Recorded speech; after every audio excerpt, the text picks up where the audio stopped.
Herobrine is just a reflection of Steve. Steve is the endless ocean. He is the endless sea. But how can I say that? Well, I made a theory on Minecraft and the two gods of this world, especially those end credits who talks about life and dreams and all about that. And in that video I made, I clarified that Steve and Alex represent something, and Alex representing life and earth. And now Steve itself is the ocean itself, the endless sea. But how does Herobrine fit here? Well, here's the thing. Steve, or Herobrine itself, is just a reflection.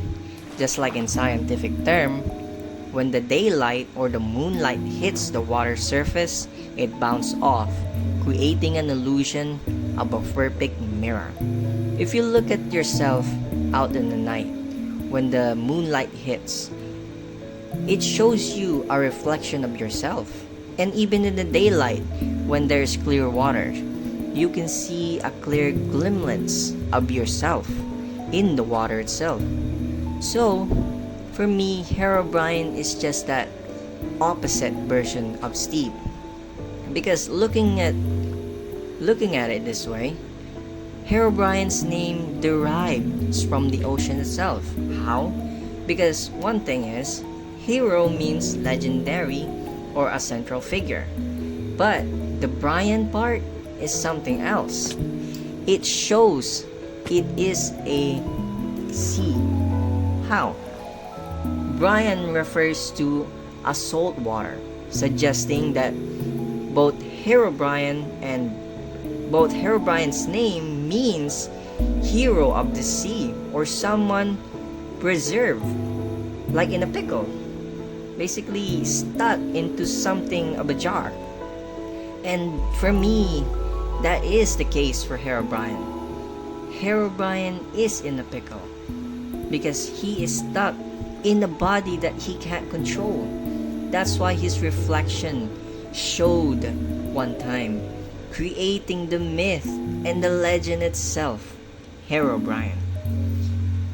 Because in a world where it is quite massive and only one person is in it, there isn't much to be seen there. There isn't much to be done there. So, Steve created his version of himself, a partner, before Alex.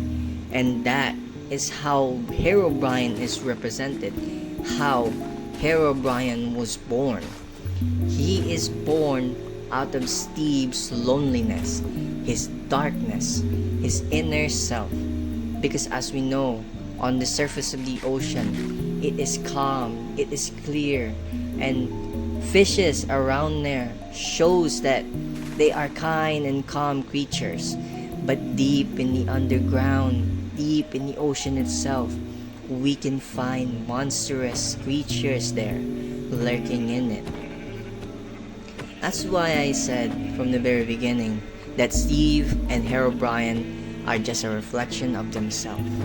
One is a reflection of his kindness. One is a representation of his darkness. Because, as we know, the ocean and the sea itself has two opposite sides. So I think that Herobrine was born out of that loneliness from the that pit that was created.